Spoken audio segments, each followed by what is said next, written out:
அண்ணா சொல்லுங்கண்ணே.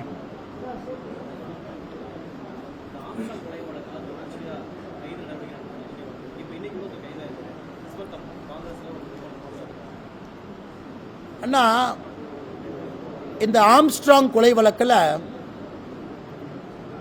ஒரு விஷயம் தமிழகத்தினுடைய காவல்துறையை நாங்கள் பாராட்டுறோம். ஏன் பாராட்டுறோம் நாங்கன்னா, சமீபத்தினுடைய காவல்துறையினுடைய செயல்பாடுகளை பார்க்கும் பொழுது ரொம்ப டீப்பா போகணும், ரொம்ப டீப்பா போய் யார் சம்பந்தப்பட்டிருந்தாலும் கூட நடவடிக்கை எடுக்க வேண்டும் என்று காவல்துறை கொஞ்சம் முனைப்பு காட்டுறாங்க. அது தெரியுது. ஆளுங்கட்சி எதிர்கட்சி யாராக இருந்தாலும் கூட ஒரு தேசிய கட்சியினுடைய மாநில தலைவர் கொல்லப்பட்டிருக்கக்கூடிய சம்பவம். இன்னைக்கு காங்கிரஸ் கட்சியினுடைய ஒரு மூத்த தலைவரை இன்னைக்கு கைது பண்ணியிருக்காங்க தமிழகத்தினுடைய காவல்துறை. நான் ஏற்கனவே தொடர்ந்து சொல்றேன், தமிழகத்தினுடைய காங்கிரஸ் கட்சியினுடைய தலைவர் அவர் எடுத்திருக்கக்கூடிய புகைப்படத்தை பாருங்க, அவருடைய பழைய காலத்து சரித்திரத்தை பாருங்க. தொடர்ந்து நான் பேசிட்டு இருக்கேன். அதனை கொஞ்சம் கொஞ்சமா அப்படியே வெளிப்படையா தெரிய ஆரம்பித்திருக்கிறது. அதனால யாராக இருந்தாலும் நடவடிக்கை எடுக்கட்டும், நாங்கள் பார்த்து கொண்டிருக்கின்றோம். ஆனால் சமீபத்தில் அவர்கள் எடுத்திருக்கக்கூடிய நடவடிக்கை ஒரு நம்பிக்கையை நமக்கு கொடுக்குது.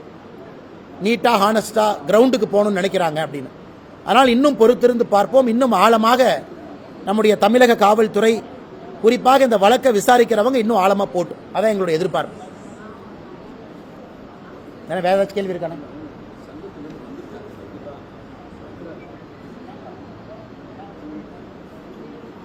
வேற ஏதாச்சும் இருக்குங்களா மேடம்?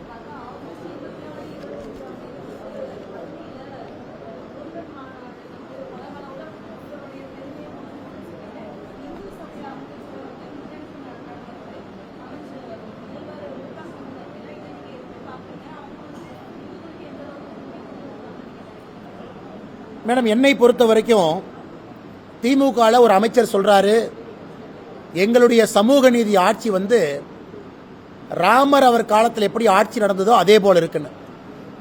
அதனால எனக்கு தெரிஞ்சு இன்னைக்கு திமுக போறதை பார்த்தா தமிழ்நாட்டில் அவர்களுக்கு தெரிஞ்சிருச்சு, இந்த கடவுள் மறுப்பு கொள்கை என்பது வேலைக்கு ஆகாது.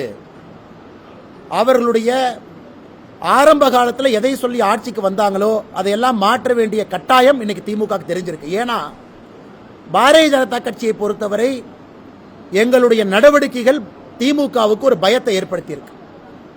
ஆனா பாரதிய ஜனதா கட்சி உடனே இந்துத்துவ கட்சின்றாங்க. பாரதிய ஜனதா கட்சியை பொறுத்தவரை எல்லா மதமும் சம்மதம், ஆனா இந்து மதத்தை நீ திட்டாத, இஸ்லாமிய மதத்தையும் கிறிஸ்தவ மதத்தையும் பெருமையா கொண்டாடுங்க, எல்லா மதத்தையும் சமமா நடத்துங்க, அப்பீஸ்மெண்ட் பாலிடிக்ஸை விடுங்க. நாம் காசி அயோத்தியா தமிழ் சங்கத்தை நடத்தணும்னு தமிழகத்தினுடைய இந்து சமய அறநிலையத்துறை அமைச்சர் என்ன சொன்னாங்கன்னா, நாங்களும் ட்ரெயின்ல காசி கூட்டிட்டு போனார். என்ன மட்டும்தான் இருக்கு, அதிகாரப்பூர்வமாக சொன்னார்கள். இங்க இருக்கக்கூடிய பக்தர்களை நாங்களும் கூட்டிட்டு போவோம், யாரையும் கூட்டிட்டு போல. இன்னைக்கு 24, 25 பழனியில இந்த மாநாடு நடத்துறோம், முருகர் மாநாடு நடத்துறோம். கண்டிப்பா நடத்துங்க, அதெல்லாம் எந்த தவறு இல்லை. முருகபெருமானை வீடு வீடா எடுத்துட்டு போகணும், அதைத்தான் நாங்க செய்யறோம். இதற்கு முன்பு பாரதிய ஜனதா கட்சி வெற்றிவேல் யாத்திரை நடத்தணும், எல்லா சமுதாயத்தையும் ஒன்னா கொண்டு போவோம். இதே வேகத்தில் போனாங்கன்னா முதலமைச்சர் ஜெய் ஸ்ரீராம் சொல்லிடுவாருன்னு நினைக்கிறேன். ஸ்டாலின் ஐயா அவர்கள் இதே வேகத்தில் போனாங்கன்னா 2024 தேர்தலுக்கு முன்பு திமுகவினுடைய அமைச்சர்கள் போட்டி போட்டுக்கொண்டு ஜெய் ஸ்ரீராம், வெற்றிவேல் முருகனுக்கு அரோகரா அப்படின்னு ஒரு அமைச்சரும் மேடையில் சொல்லக்கூடிய நாள் எண்ணப்பட்டு கொண்டிருக்கிறது. வெற்றிவேல் வீரவேல் முருகனுக்கு அரோகரா என்று வேகத்தில் சொல்லிவிடுவாங்க. அதற்கு அடித்தளத்தை அண்ணன் சேகர் பாபு அவர்கள் மக்களுடைய மனநிலைமையை புரிஞ்சுக்கிட்டு ஏதோ அடித்தளம் போடுற மாதிரி தான் நாங்கள் பார்க்குறோம். நடத்திட்டு அதுக்கப்புறம் பார்ப்போம். அண்ணா சொல்லுங்கண்ணே. அண்ணா அண்ணா எதிர்கட்சி தலைவர்கள் எல்லோரும் ஒருமித்த கருத்தா சொல்லியிருக்கிறாங்க. பங்களாதேஷை பொறுத்தவரை இந்திய அரசு எடுக்கக்கூடிய முடிவுக்கு எதிர்கட்சிகள் துணை இருக்கும்னு சொல்லியிருக்கிறாங்க. இதை நாங்கள் வரவேற்கின்றோம். ஆனால் எதிர்கட்சிகள் இன்னைக்கு ஒரு விஷயத்தை நல்லா புரிஞ்சிருக்கிறாங்க, நாட்டினுடைய இறையாண்மையை பொறுத்தவரை எல்லா கட்சிகளும் ஒன்னா இருக்கணும் அப்படின்னு எல்லா கட்சிகளும் பேச ஆரம்பிச்சிருக்கிறாங்க. அதை வரவேற்கிறோம். இதுல முக்கியமா பங்களாதேஷை பொறுத்த வரைக்கும் ஒரு விஷயத்தை நம்ம புரிஞ்சுக்கணும்.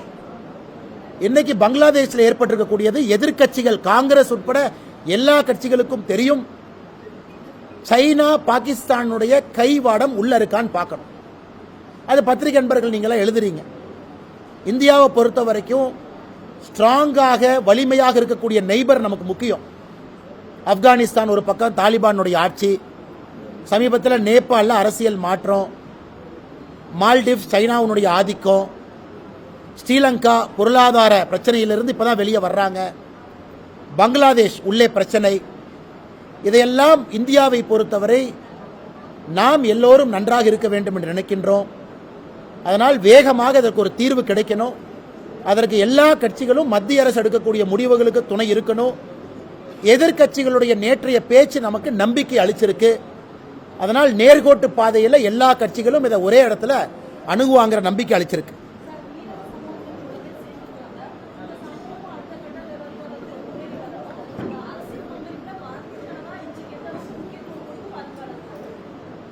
மேடம், 2019 தான் முதலாக இந்திய சரித்திரத்தில் மீன்வளத்துறை அமைச்சரகம் அப்படின்னு ஒரு அமைச்சரை உருவாக்குனதே நாம தான்.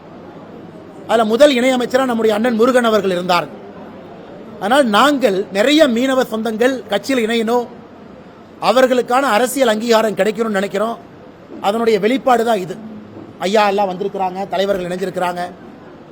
இன்னொரு வெளிப்பாடு, ஒரு சாதாரண மனிதனை விட ஒரு மீனவன் அதிகமாக கஷ்டப்படுறான் பார்டரில். இலங்கைக்கு நான் அடிக்கடி போகக்கூடிய காரணமும் கூட நம்முடைய காலத்தில் இந்த பிரச்சனைக்கு ஒரு தீர்வு வர வேண்டும் என்கின்ற ஒரு முனைப்பில். அதை மோடி ஐயாவும் நினைக்கிறாங்க, ஜெய்சங்கர் ஐயாவும் நினைக்கிறாங்க. அதுவும் குறிப்பாக மற்ற மீனவர்களை விட குஜராத், தமிழ்நாடு இந்த 2 மீனவர்களுக்கு தான் அதிகமான பிரச்சனை.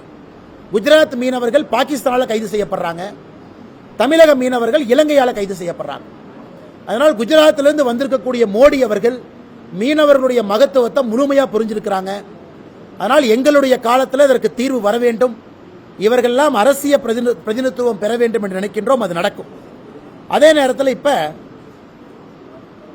நம்முடைய அலுவலகத்திற்கு தூய்மை பணியாளர்கள் சங்கம் வந்திருக்கிறாங்க. பெருநகர சென்னை மாநகராட்சியில் இருக்கக்கூடிய NULM தொழிலாளர்கள் தலைவர்கள்லாம் வந்திருக்கிறாங்க. 10 ஆண்டுகளாக தூய்மை பணியாளர்கள் தற்காலிக ஒப்பந்த பணியாக இருக்கின்றார்கள், ஒப்பந்த பணியில் இருக்கிறாங்க. திமுக தன்னுடைய தேர்தல் வாக்குறுதியை அவங்க நிரந்தரம் செய்வதாக வாக்குறுதி கொடுத்திருக்கிறாங்க. அதனால் அவர்கள் இன்னைக்கு நம்மை பார்க்க வந்திருக்கிறாங்க.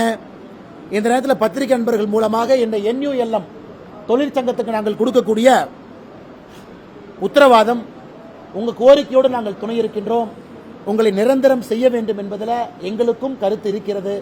அதனால் உங்களோடு நாங்கள் துணை இருப்போம் என்று பத்திரிகை நண்பர் மூலமாக தெரிவித்தோம்.